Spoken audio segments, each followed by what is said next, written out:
Today, we're going to be debunking the myth that you need an expensive set, great cameras, and 10 salaried employees to start a podcast. Now's a good time to remind you to comment, like, and subscribe. It all helps the algorithm. I'd like to thank the executive producer of today's episode, Wolfsky Comedy. Without the big baller support of Wolfsky Comedy, I'd probably be owning/operating a cash-only business.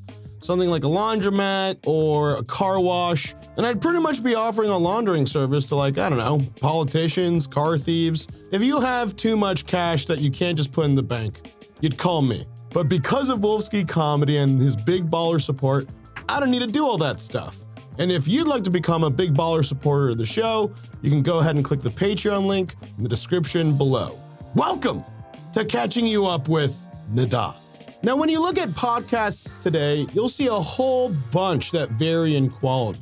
Stuff like Flagrant, anything out of YMH Studios, the Joe Rogan Experience, Killy Tony, Matt and Shane's Secret Podcast.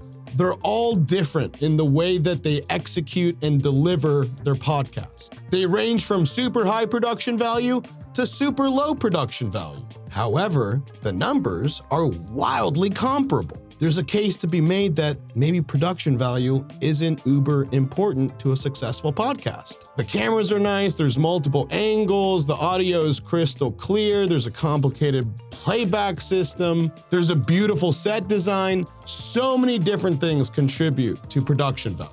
But all in all, it doesn't really make as big of a difference as you think. The only thing you really can't compromise on is audio quality. But that's solved with 2 handheld mics going into some sort of audio recorder. If the audio is good enough to not complain about, most other things are pretty forgivable. I remember speaking to the producer of Are You Garbage, Toby McMullen, a couple weeks ago. I'll have the link to the episode in the description below. But he has been involved in the building of multiple sets. You gotta figure out what the host wants to do and work backwards from there. Oh, they want to be able to film at any time of the day? Maybe renting out an apartment or using a spare room in your current place is the move. Maybe it's renting out an office in a business park, shooting it live from a comedy club. Maybe it's taking a gigantic warehouse and converting it into a podcast production studio. There's no wrong answer if there's a reason for the decision. And for Matt and Shane, 2 dudes hanging out in a living room, that suits the type of show that they're doing. But if Matt and Shane were in a high-end caliber production studio, treating their show more like a television series, it'd feel a little mismatched. And not saying that it wouldn't work, because I think it still would work. But boy, does it come with a gigantic overhead to be able to pull that off. And here's the thing, can they switch the show and do that? Yeah. Do they need to? No, this works, and in the cheapest form that you possibly can. It adds to the vibe of the show. It feels like you're in the middle of a hang with those guys. And every podcast has its own specific vibe.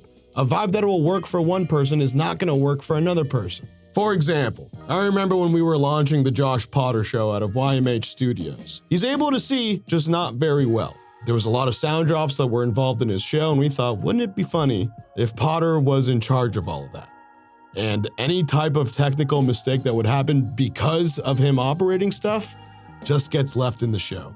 Those were some of the hardest times I've ever laughed, but that lent to the show. That's what made it super fun for me, and that's why I produced it that way. So now let's compare and contrast a couple different shows.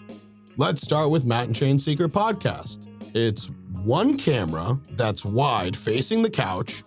Everyone that's talking on the podcast is seen on camera, and each person has a microphone that feeds into what I imagine is an audio recording device. They don't need a lot to make it happen, which is a huge advantage.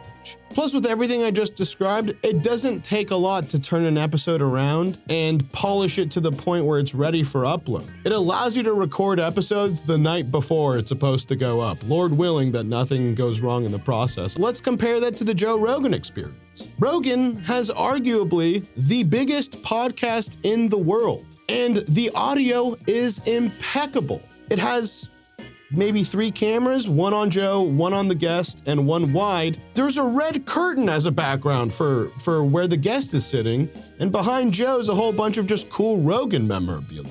The audio sounds great, but the camera, lighting, camera switching are okay-ish, but almost none of that matters.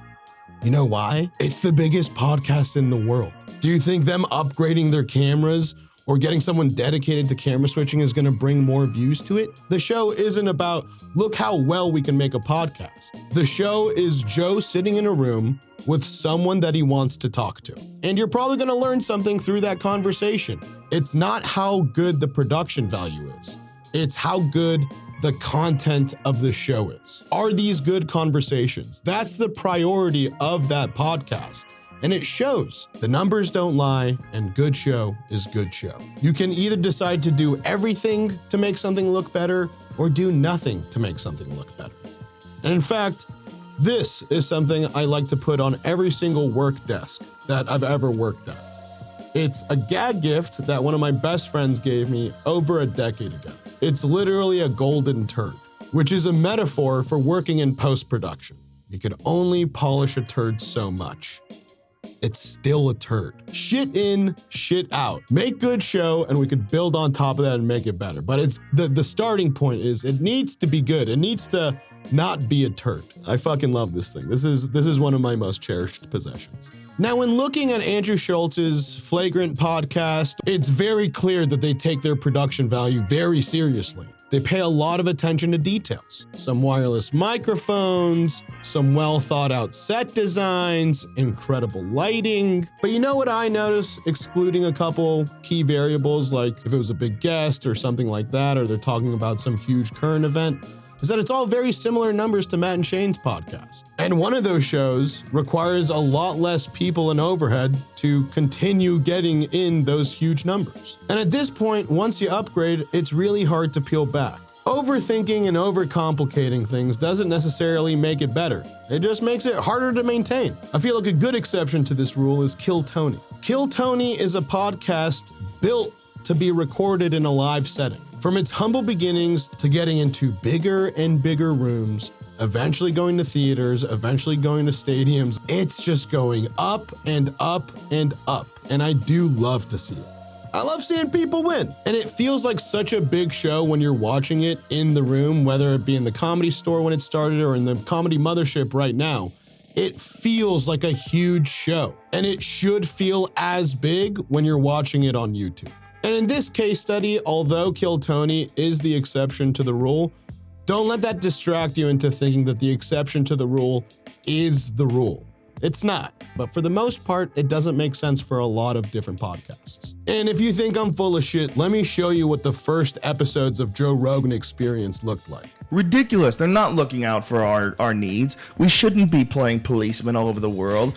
That's the biggest podcast in the world. Looked like this. You know that Apple's got, we're not going to need to charge our phones anymore. They have fuel cells. You know that? They have the patent. That shit's going to blow up on your dick. But there's no way that someone is choosing to stop watching an episode of something because, hey, this looks different than it usually does. It's distracting. Most people have podcasts on in the background. Who gives a shit what they look like? None of it matters that much. Focus on the most important part of making a podcast, and that's making a good show for your audience. Making a show that your audience wants to watch. If that's your main focus, everything else will fall into place. Now, production is the most expensive part of most podcasts, and all of these decisions are not only stressful, but difficult to make.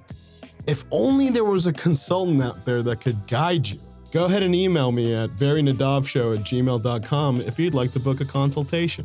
Now, every single podcast isn't going to be perfect because they're not a television production studio. Those require north of 100 people to operate at a functional level. A podcast is kind of the opposite of that, where instead of 100 people doing one thing very good, it's about 2 or 3 people that know how to do 40 to 50 things each. It's an imperfect system, but it's not the end of the world. The whole appeal of podcasts is that it feels like you're watching real people have real conversations.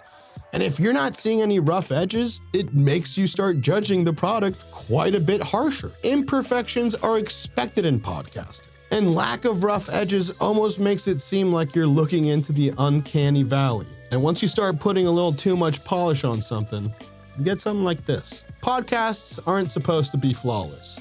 and the ones that try to be are taking themselves a little too seriously. What you do need to take seriously about being a podcast is making good show. I'm only speaking from personal experience. Maybe I'm way off base with this. Let me know in the comments section. And while you're commenting there, don't forget to subscribe and like this video and share it with a friend. It all helps the algorithm. And I'd also like to take this time to thank all the people that you're seeing on screen. They are all producers of the show. Without their help, it'd be much harder to put this show out as regularly and consistently as I do. And if you'd like to become a supporter/producer of the show, you can go ahead and click the Patreon link in the description below. Man, what a fun episode. Really get into the nitty-gritty of stuff. Real nerd shit, as what the industry types like to call it. Jesus Christ, what kind of fucking ending is this? I would like to remind everyone that although this was a fun episode, this is still all totally unconfirmed news.